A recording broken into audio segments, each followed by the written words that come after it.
Network down করে আমাদের প্রবাসীদেরকে পরিবার থেকে বিচ্ছিন্ন করা হয়েছে। নেট কানেকশন বন্ধ করে দেশে গণহত্যা চালাইয়া পিস্তলের বুলেট শেষ করছো। ব্যাংক খুললা দরজার সামনে বাটি নিয়ে বসে থাকো, রেমিটেন্স কিন্তু পাঠাইতেছি না আমরা।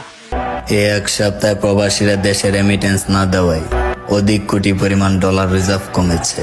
হাসিনা, তোর কারণে 4 দিন ধরে আমার মা বাবার সাথে কথা কইতারি না। আসসালামু আলাইকুম ভাই ব্রাদার, কি খবর সবার? দর্শক, বর্তমান বাংলাদেশের কি অবস্থা সেটা আপনারা সবাই জানেন, সেটা নতুন করে বলার কিছু নাই। দর্শক, প্রবাসীরা প্রচুর খেপা খেপছে বর্তমান সরকারের উপরে। তারা বেতনের টাকা হাতে নিয়ে তারা ভিডিওতে আসছে, তারা বলতেছে যে এই যে টাকা আমরা টাকা হুন্ডিতে পাঠাবো, ব্যাংক বয়কট, আমরা ব্যাংকে টাকা পাঠাবো না, কারণ আমাদেরকে প্রায় একটা সপ্তাহ পরিবার থেকে বিচ্ছিন্ন রাখা হয়েছে ইন্টারনেট বন্ধ করে। এটা তাদের ক্ষোভ, এবং আমাদের ভাইদেরকে শহীদ করা হয়েছে, এখানেও তাদের ক্ষোভ আছে। একদম কত কথা বলবো না, চলুন প্রবাসীরা কি বলছে ভিডিওতে একের পর এক আমরা অনেকগুলো ভিডিও দেখবো আজকে, এরপর আমরা লাস্টে আমরা কথা বলবো। আরো আমি আমার বাবার টাকা দিয়ে প্রবাসে আসছি, কারো বাবার টাকা দিয়ে প্রবাসে আসি নাই যে কারো কথা মতো আমাকে যখন তখন টাকা পাঠাতে হবে। আমার যখন মন চাইবে আমি তখন টাকা পাঠাবো, আমার যেভাবে মনে চাইবে আমি সেভাবে টাকা পাঠাবো। কারণ আমি বাংলাদেশের ব্যাংকে লোনের জন্য ধারে ধারে ঘুরেছি, আমার বাড়িঘর নাই বলে আমাকে কেউ লোন দেয় নাই, আমিও আমার মন মতো টাকা পাঠাবো। আমি কারো বাবার টাকা দিয়ে প্রবাসে আসি নাই, আমি আমার বাবার টাকা দিয়ে প্রবাসে আসছি। লক্ষ লক্ষ প্রবাসীরা বুঝে যে ফ্যামিলির কত দরদ। আজকে 6 বছর বিদেশ থাকার পরেও কোনোদিন এভাবে কষ্ট হয় নাই ফ্যামিলির জন্য। আজকে যে কষ্ট হইতাছে, আজকে 2-3 দিন ধরে পরিবারের লগে কোনো সংযোগ নাই।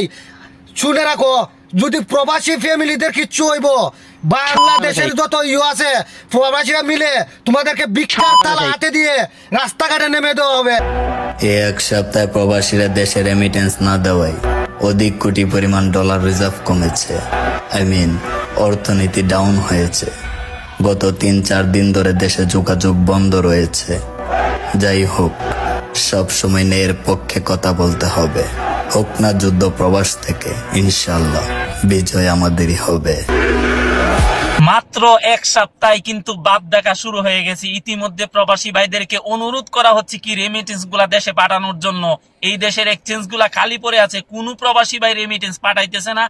খানিক নেট কানেকশন বন্ধ করে দেশে গণহত্যা চালাইয়া পিস্তলের বুলেট শেষ করছো, আর এখন আবার নতুন অস্ত্র কেনার জন্য দিনে 4 ঘন্টা ব্যাংক খোলা রাখা প্রবাসীদের কাছে রেমিটেন্সের আশায় হাত পাচ্ছ।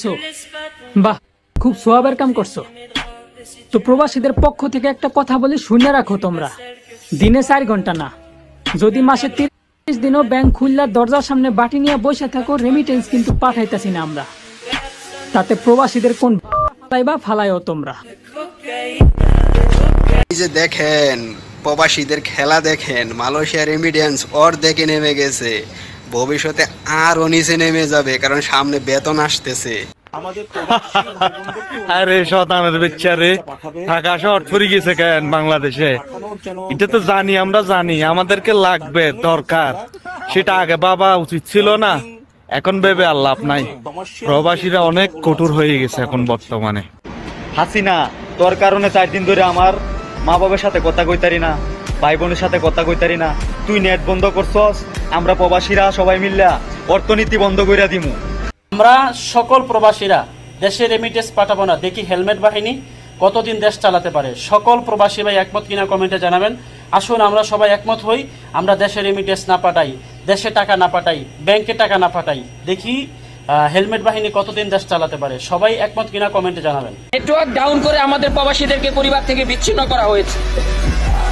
আরে ভাই, আমরা প্রবাসীরা যদি চাই লিমিটেন্স পাঠানো বন্ধ করতে পারি, আসেন সবাই মিলে একসাথে হয়ে লিমিটেন্স পাঠানো আজকে থেকে বন্ধ রাখি। আমরা দেখব নেটওয়ার্ক বন্ধ করে তারা কতদিন থাকতে পারে।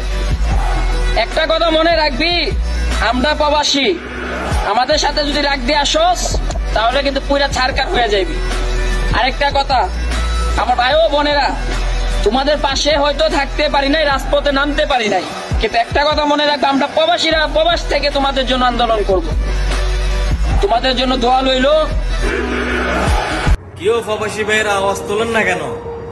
2 লক্ষ মুক্তিযোদ্ধার জন্য যদি 50% কোটা থাকে, তাহলে 1,20,00,000 প্রবাসীদের জন্য 20% কোটা থাকা উচিত।